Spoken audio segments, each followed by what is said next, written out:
Sejam muito bem-vindos ao canal. Afinal, o que somos nós? Uma situação muito nova chegou até nós.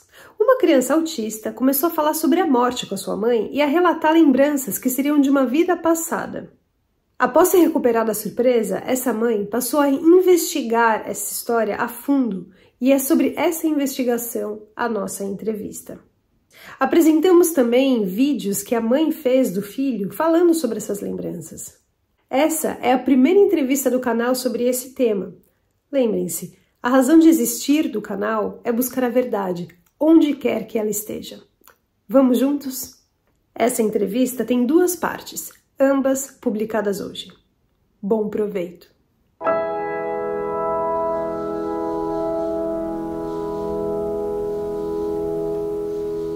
Boa tarde. Muito obrigado por você aceitar, compartilhar conosco do canal Afinal que Somos Nós, a sua história, que nesse caso envolve um filho, que sabemos que ele é autista e que desde muito cedo ele fez observações, falou coisas para você que chamaram a sua atenção e isso levou você a fazer uma investigação. E essa sua investigação é que nós estamos trazendo para cá porque nós acreditamos que ela nos traga informações importantes na nossa busca da compreensão do que é a consciência, do que somos nós. Estamos avisando a você e a todos que, por motivos de segurança da família, nós não vamos mostrar o rosto, nem o seu, nem o do seu filho, e também não vamos dizer de que país você está falando, para que não haja nenhum tipo de situação constrangedora, visto que este é um assunto ainda muito polêmico no Brasil. Então, passo a palavra a você agora, nos conte tudo que você puder, que nos permita chegar a essa tão quista compreensão do que somos nós. Muito obrigado, a palavra está com você. Obrigada, Carlos, pela oportunidade de estar aqui no canal, afinal quem somos nós. Eu quero falar a respeito, da experiência do meu filho, que ainda não chegou à pré-adolescência, mas desde pequeno ele vem apresentando sinais de uma memória de sua vida passada. Ele vem desde cedo, não consigo me recordar mais ou menos com que idade ele começou a falar sobre a morte, mas ele sempre se mostrou muito preocupado com esse tema. Assim que ele começou a falar, ele começou a perguntar muito sobre a morte. Quando que ele vai morrer? Por que temos que morrer? Dizendo que não queria morrer e sempre com essas perguntas que não tem lógica para uma criança tão pequena, de 2, 3, 4, sempre foi assim, perguntas sobre a morte. Então eu sempre me questionava de onde que vem essas perguntas, por que ele faz sempre essas perguntas, e eu sempre quis entender o motivo, e até chegar ao ponto dele, há um tempo atrás, acordar e num café da manhã ele ter a necessidade de contar para mim a lembrança, a memória que ele conseguiu recuperar da vida passada dele. Meu filho, ele foi diagnosticado com autismo, ele tem algumas dificuldades sociais, ele tem dificuldades até de se expressar muitas das vezes, ele tem dificuldade de achar uma palavra que faça coerência numa frase. Por exemplo, às vezes ele quer se expressar e ele não consegue achar uma palavra para trazer coerência para uma frase. Então, o interesse dele na idade que ele tem é sobre games, a cabeça dele só gira em torno desse assunto. Dificilmente alguma coisa externa, né, chama a atenção dele. E o que me fez acreditar, o que fez eu validar o relato dele, é por conhecer ele, saber das condições dele como autista e saber sobre o interesse dele, entendeu? E ele chegar e me contar de forma tão coerente cada detalhe, cada ponto. Ele não saiu do assunto, ele não simplesmente jogou uma frase no ar e mudou de assunto, pelo contrário, ele quis mostrar que ele tinha algo muito importante para dizer e precisava dizer até o fim. E do começo ao fim ele foi coerente. Do começo ao fim ele não perdeu o interesse de conversar sobre isso, não perdeu o foco e se mostrou muito preocupado no assunto, em tentar entender o que estava acontecendo, né? E ele fez perguntas para mim, né, querendo entender algumas situações. E no começo, quando ele começou a falar para mim, eu achei que estava se tratando apenas de um sonho, que ele tinha tido algum tipo de sonho, né, e ele queria me contar. Mas depois eu fui percebendo que não se tratava de um sonho, porque ele fez questão de afirmar que não era sonho, que ele tem experiências de sonhos e que aquilo não tinha nada a ver com o sonho.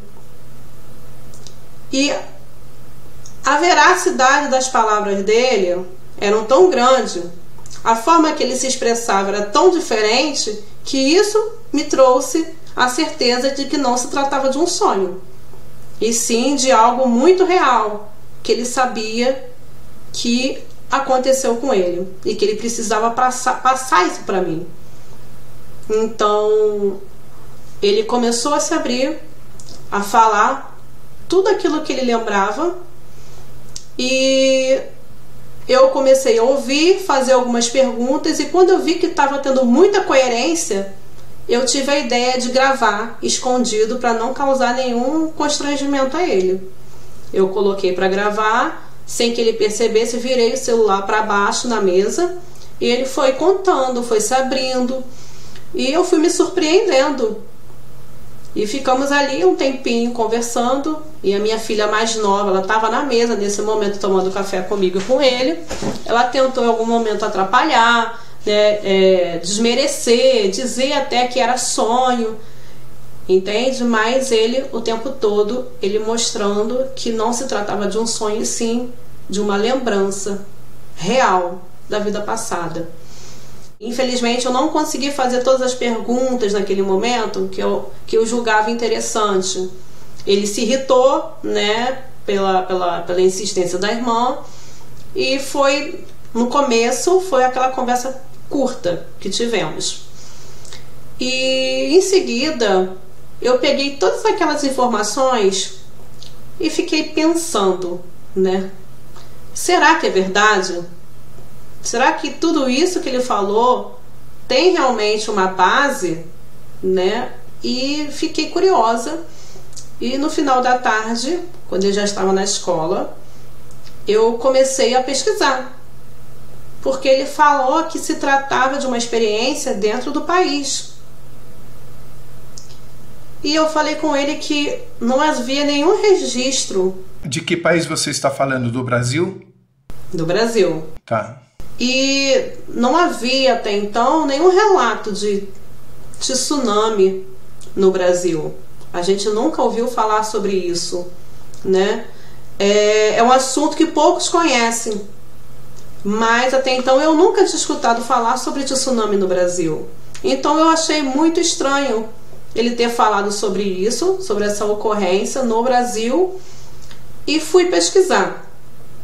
E quando eu vi que realmente havia acontecido, exatamente na época em que ele falou, aquilo já me levantou, né, um alerta sobre realmente ele estar falando a verdade e ter base em tudo aquilo que ele me falava. Então eu vou voltar para o ponto em que ele me conta que ele lembra exatamente do momento da morte. Ele diz que ele estava num dia de muita chuva, num local em frente à praia, e de repente vinha uma onda muito grande.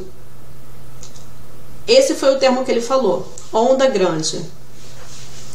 E essa onda vinha com muita força, e ele estava próximo a uma torre de vigilância. Que a primeira coisa que ele pensou em fazer foi subir nessa torre. E ele percebeu que ele estava acompanhado. E era acompanhado de uma mulher. Porém, ele não sabe distinguir o parentesco. Ele não sabe se é uma esposa ou se é uma namorada. Ele diz que estava com uma mulher. E que ao subir as escadas, ele ouviu um barulho muito forte. As águas estavam quebrando as escadas.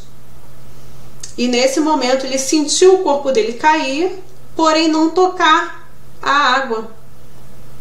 Ele diz que nesse momento ele sentiu algo pegando ele pelo colo, impedindo que ele sentisse, experimentasse a morte. Ele diz: mãe, eu não sei o que aconteceu, eu caí, mas eu não senti dor, não senti a morte. Foi como se o Papai do Céu tivesse me pego pelo colo e me levado para outro lugar. Eu lembro que eu fui para o escuro e eu fiquei ali durante um tempo. Foi como se eu tivesse ficado de castigo.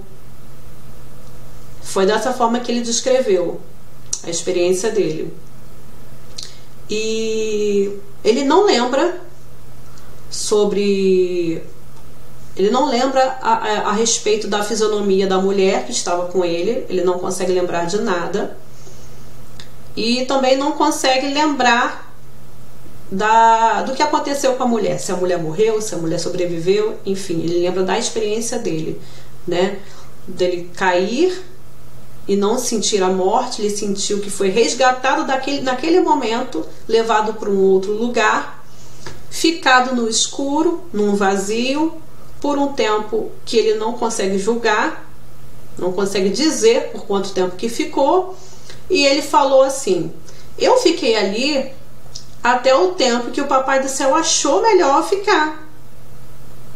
Ele disse que eu poderia voltar no tempo certo. E quando eu fui para sua barriga, ele disse que eu deveria ir para essa família porque eu precisava salvar essa família. Eu precisava salvar essa família, que o tempo dele de voltar era aquele momento, para aquela família, porque ele tinha uma missão de salvar aquela família. E ele lembra de estar sendo gerado e no ventre, enquanto ele era formado, ele disse que ele tinha sonhos da vida passada dele. Foi esse momento em que ele falou: mãe, como pode isso? Um bebê não sonha, um bebê não sabe da vida. Por que quando eu estava na sua barriga eu lembrava de tudo que tinha acontecido comigo?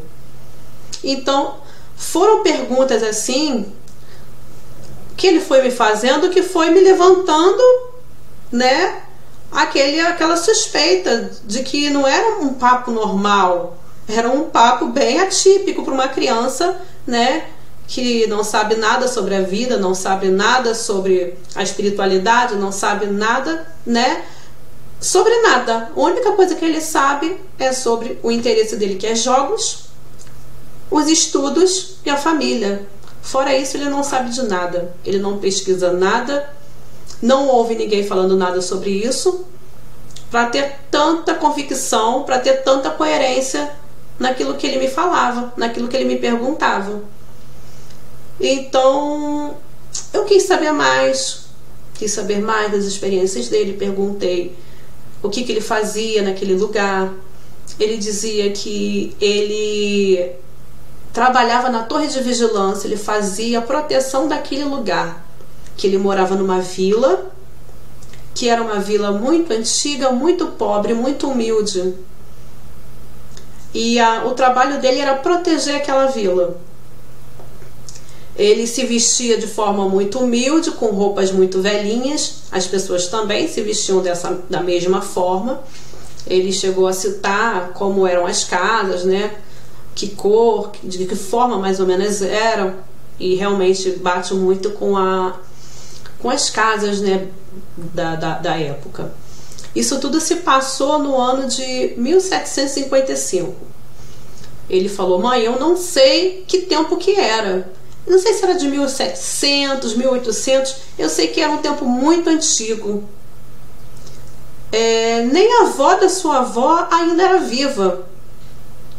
É muito antigo. As pessoas eram muito antigas e muito pobres.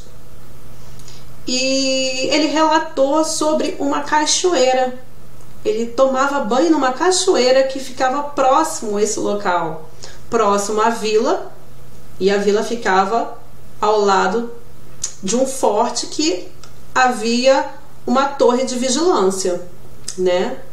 Então, todas essas informações eu fui absorvendo e depois eu fui fazer as minhas pesquisas.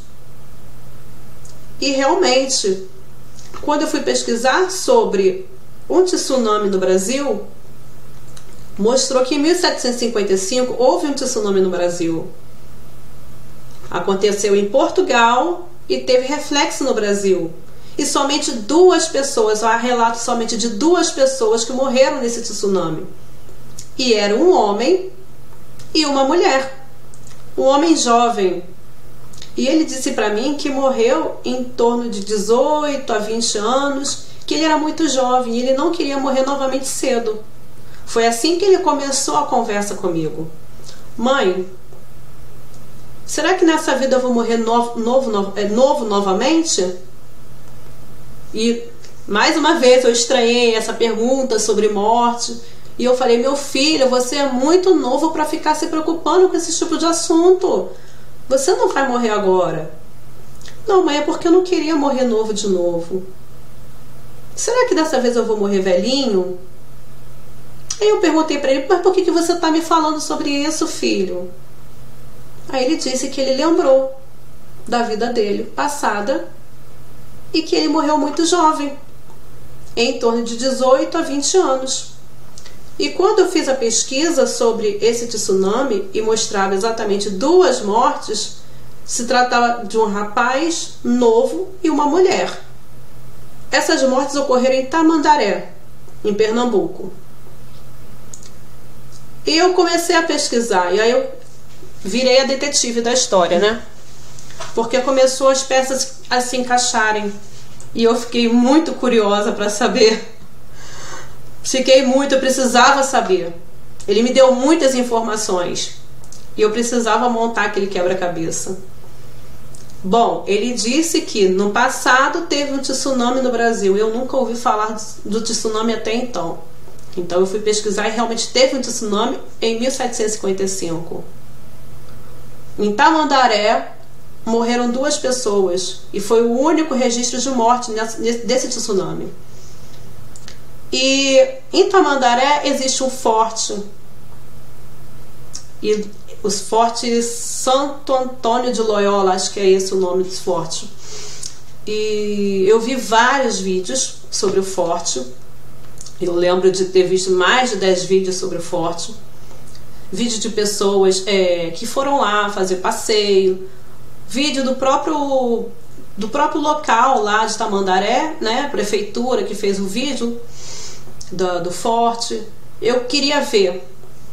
Eu estava com sede da verdade. Eu queria saber mais sobre aquele forte. E um dos vídeos fala que aquele local ele foi construído há muitos anos atrás, né? E ali havia uma vila antiga de pescadores. Aquele forte ele foi construído por causa dessa vila de pescadores. Era uma aldeia também na época que trabalhava por causa da cana-de-açúcar. Então, na época das invasões, né, dessas invasões antigas, foi necessário ser criado um forte ali para proteger aquela vila, aqueles trabalhadores que trabalhavam ali. por causa da cana-de-açúcar.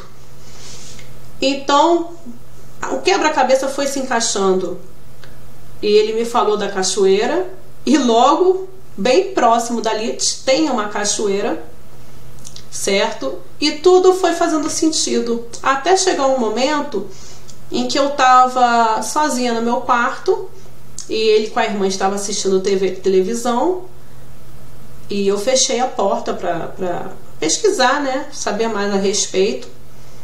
E ele entrou e ele falou: mãe, posso ficar com você no quarto? Eu falei assim: não, meu filho, vai lá para a sala, mamãe tá vendo televisão, mamãe tá vendo assuntos de adulto aqui, vai lá para a sala. Não queria que ele ouvisse nada para até então não influenciar ele, né? Eu tinha mais perguntas para fazer, então eu não queria que nada que eu estivesse assistindo influenciasse ele. Não queria que ele participasse disso. E ele insistiu: não, mãe, deixa eu ficar, eu quero ficar aí com você. Insistiu tanto que eu acabei deixando. Aí ele: o que você está assistindo? Eu falei assim: mamãe está assistindo aqui uma reportagem. E eu botei play e ele começou a assistir comigo. E essa reportagem falava sobre o tsunami que aconteceu no Brasil. E quando chegou a parte do 2 mortos, um homem e uma mulher, ele falou assim: mãe, sou eu. Era eu e a minha namorada. E eu falei assim: meu filho, é sério? Era você? Ele: sim, mãe. Era eu e a minha namorada. Foi isso mesmo que aconteceu. E isso me surpreendeu muito. A convicção dele. A convicção dele. A forma que ele falou, a forma de ele se expressar. E a forma tão convicta. Aquilo me trouxe uma emoção tão grande. Eu falei: eu tô indo pelo caminho certo. Eu tô achando as respostas. E tô descobrindo a verdade sobre o meu filho, né, sobre a história do meu filho. E continuei fazendo as minhas pesquisas. Quis fazer mais perguntas sobre isso. A única coisa que eu consegui tirar dele depois foi: ele diz que ele se recorda das embarcações da época, e ele falou sobre uma embarcação grande, branca. E eu falei assim: bom, eu acho que não existia embarcação grande, branca, né? Acredito que tenha sido alguma coisa da imaginação dele. E ele não conseguiu me dizer se ele estava nessa embarcação ou se ele via a embarcação. Eu fui pesquisar as embarcações antigas dessa época e realmente existiam embarcações grandes, brancas também. E eu fiquei muito surpresa, muito surpresa. E tudo isso, cada detalhe que ele foi me dando, né, a respeito da época, sobre o tsunami, sobre o forte, sobre a aldeia, sobre a cachoeira, sobre a idade dele, sobre com quem ele estava, com uma mulher. Isso tudo para mim fechou a conta.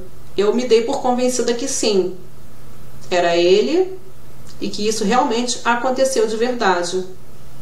Eu não posso chegar e duvidar depois de tantas confirmações assim. E ele é um assunto que é muito desconfortante para ele. Eu sinto que traz um desconforto muito grande. Ele não gosta de ficar falando.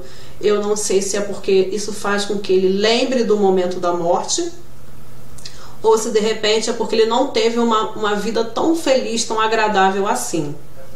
Então ele sempre tem os mesmos sonhos, com as mesmas informações. Ele tem que estar sempre vestido com a mesma roupa, com o mesmo corpo, e ele se vê em outro plano. Ele se vê como se ele tivesse o poder de ver em todos os ângulos. Ele diz que ele consegue ver de cima, consegue estar ao lado das pessoas. Só que é como se tivesse dado uma permissão para ele apenas observar, ser apenas um observador.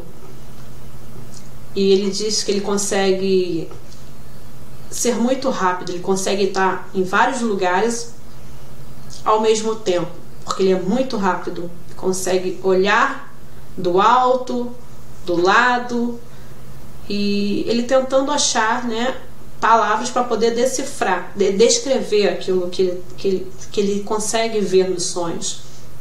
Foi assim que ele falou para mim. E ele diz que ele só tem permissão de voltar depois que ele terminar, depois que a vida dessas pessoas que ele está observando terminar, chegar ao fim.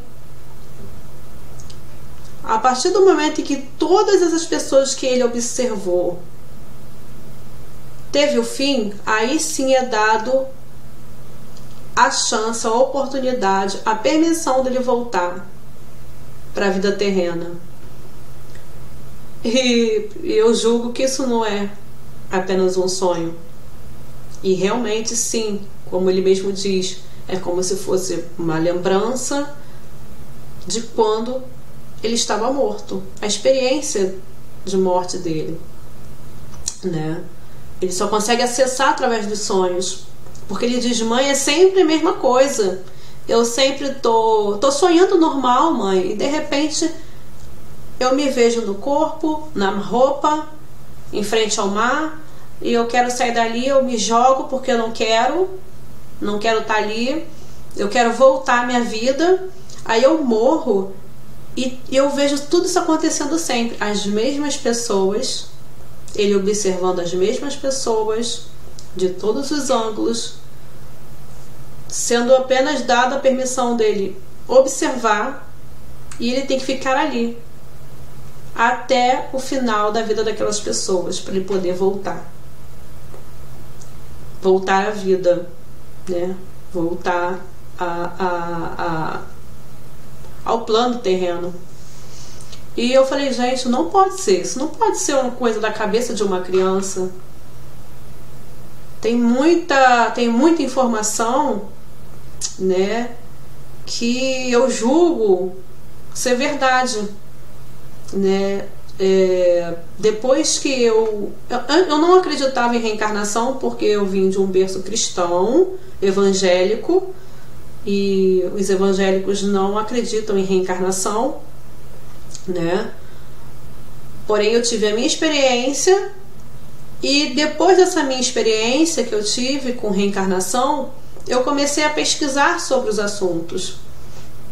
Então, quando meu filho me relata a experiência dele de reencarnação, eu vi que tinha muita veracidade ali, pelas coisas que eu já vinha pesquisando. Não se tratava de uma imaginação fértil. Ele falava coisas que eu já tinha escutado em muitos relatos. E também aqui, acompanhando o canal, afinal, quem somos nós, eu vejo coisas assim que batem muito com a experiência que ele me contou, né? Então, sim, eu cheguei à conclusão de que a experiência do meu filho é real, né? Realmente aconteceu, não foi imaginação de uma criança, teve muitos pontos importantes, e eu fui ligando, né, esses pontos, e achei realmente uma história totalmente coerente. Outra coisa que eu acho importante falar, ele fez questão de dizer para mim que a família dele do passado não é a família dele do agora.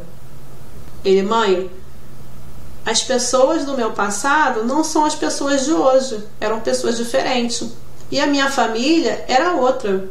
A minha mãe era outra, não era você. E eu falei assim: será que a mamãe era diferente, tinha um corpo diferente, uma cor diferente, se vestia diferente? Ele: não, mãe, era uma outra pessoa, não era você. Eu só pude vir para sua barriga depois da permissão do Papai do Céu, porque ele falou que eu tinha que salvar a minha família. Então eu achei assim mágico, surpreendente, e eu não sei nem que mais palavras eu posso descrever tudo isso que ele me contou. Eu fiquei muito emocionada, eu fiquei muito empolgada, eu fiquei muito realizada, eu fiquei muito... É como se eu tivesse recebido um presente dos céus, como se fosse uma confirmação diante daquilo que eu venho buscando, respostas, né? Do afinal, quem somos nós? Eu já venho buscando essa resposta já há muito tempo, e para mim esse relato dele foi como se fosse um presente, uma resposta do céu. E eu fiquei muito emocionada com tudo isso. Eu não queria deixar isso em branco, eu precisava passar para frente, mostrar para as pessoas que, assim como eu, que não acreditava que existe sim provas sobre vidas passadas, sobre a nossa vida fora desse plano terreno, né? E que a gente não sabe de tudo, né? A gente só tem algumas respostas, e que a verdade ela é muito grande, e a gente está tendo pequenos acessos a ela ainda, e que a gente tem muito para descobrir. Quem somos nós, o que é a vida, o que é a morte. Eu queria muito compartilhar essa experiência com outras pessoas, para que as pessoas também viessem se perguntar, fazer essa pergunta, e que pudesse também ter um ouvido mais atento sobre isso, porque às vezes as pessoas, né, querem falar um pouco, e às vezes as nossas crenças elas são tão limitantes que impedem da verdade chegar e libertar a gente, né, da mentira, ou então de uma coisa que a gente ainda não entende. E infelizmente, assim, eu tive a infelicidade de contar para alguém e ser ridicularizada. E eu julgo muito importante não estar revelando a identidade do meu filho, porque sim, o preconceito é muito grande. Infelizmente, muitas pessoas não estão preparadas ainda, porque a realidade a gente só acredita muitas das vezes quando a gente passa pela situação. E eu tive a infelicidade de contar, ser julgada, e eu não gostaria que meu filho fosse julgado da mesma forma que eu fui julgada. Ele não vai ser. É um preconceito muito grande. Eu tenho muitas perguntas a fazer. É a primeira vez que eu me deparo com uma situação como essa. Nós já conversamos anteriormente, você me contou algumas coisas que não ficaram claras. Dessa vez nós falamos algumas vezes, na verdade, né? Então, eu vou perguntar até para você trazer o assunto. Eu sei que você gravou o seu filho uma segunda vez. Isso. E você não comentou isso. Eu queria que você falasse dessa segunda vez, porque na primeira vez você virou, conforme você falou, o celular contra a mesa. Na segunda vez você gravou a figura dele, e nós vamos colocar esse vídeo sem a identificação no ar para as pessoas ouvirem da própria voz dele. Você poderia falar dessa segunda vez? Não deixe de assistir a segunda parte dessa entrevista.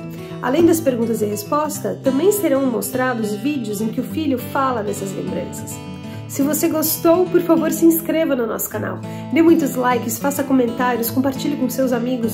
Toca o sininho que você sempre fica sabendo assim que chega vídeo novo. E se você tem alguma dúvida ou passou por uma EQM e gostaria de compartilhar a sua história com o mundo, por favor, nos escreva. O nosso e-mail é afinal-o-que-somos-nós@gmail.com. Essa é uma nova fronteira do conhecimento humano. Vamos juntos atravessá-la?